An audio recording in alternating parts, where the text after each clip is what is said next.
কি সিগারেট খাও? হ্যাঁ খাই। কেন খাও? কেন খাই তা তো বলতে পারবো না, বাট আমার যদি একটা নির্ঘুম রাত আপনার হাতে উঠে দিতে পারতাম তাহলে আপনি হয়তো বুঝতে পারতেন কেন আমি সিগারেট খাই। এখন থেকে আর খাবা না। কেন খাবো না? আমি বলছি তাই। আপনি বলছেন মানে? কে আপনি? আর আমার সম্পর্কে আপনি কি বা জানেন? জানি না, আমি বলছি তাই শুনতে হবে। সরি আপু, মাফ করবেন, আমার পক্ষে আপনার এই কথাটি রাখা কোনোভাবেই পসিবল না। আচ্ছা, আরেকটা কথা, তুমি কি রাত জাগো? রাত জাগা পাপীরা অবশ্যই রাত জাগবে, এটা নতুন কি? এটা বলার কি আছে? আজকে রাত থেকে ভালো ছেলেদের মতো ঘুমাই পড়বা।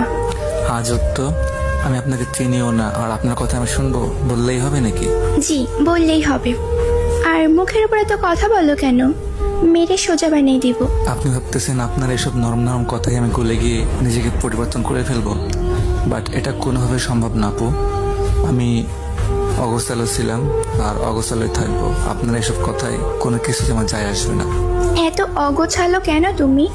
অল্প বয়সে পরিবারের দায়িত্ব কাঁধে নেওয়া অ্যান্ড একটা মানুষকে খুব বেশি ভালোবাসার পরেও তার দেওয়া আঘাতগুলো আমাকে অগোছালো করে ফেলছে। আমি অগোছালো ছিলাম না। নিজেকে গুছিয়ে রাখতে পারো না?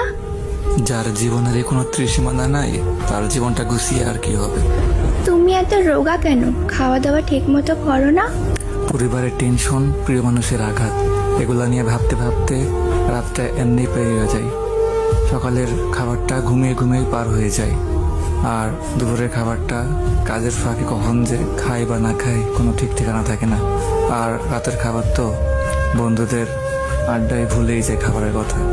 এত এলোমেলো হয়েছ কিভাবে? ওই যে বললাম না, পরিবারের টেনশন আর আপনার মতো একটা প্রিয় মানুষের আঘাত। ও আচ্ছা, আসলে তোমার জীবনের মানুষটা ভুল, এই জন্য তুমি ঠকে গেছো। হয়তো বা আপনি ঠিক বলছেন, বাট ওরে ভোলা আমার পক্ষে সম্ভব না। কিন্তু এভাবে জীবন চলে না। কালকে থেকে সকালে তুমি তাড়াতাড়ি উঠবা, উঠে ফজরের নামাজ পড়বা, দিন নাস্তা করবা, তারপর সারাদিন আমার সাথে কথা বলবা। দুপুরের খাবার জোহরের নামাজ পড়ে এসে খাবা, আর রাতের খাবার খাবা এসে নামাজের পর। এরপর থেকে রাত 12টা পর্যন্ত আমার সাথে কথা বলবা, আর তারপর লক্ষ্মী ছেলের মতো ঘুমাই পড়বা। ওকে? হাসাইলেন আপু, আপনি ভাবছেন আপনার এই দুই একটা মিষ্টি মিষ্টি কথায় আমি ইমপ্রেস হয়ে যাব? এটা কোনোভাবে সম্ভব না আপু।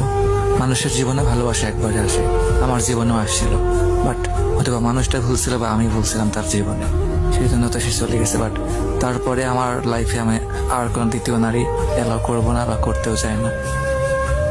আর আপনিও আপু নিজেকে আমার জীবনের সাথে জড়িয়ে নিজের জীবনটা নষ্ট করবেন না।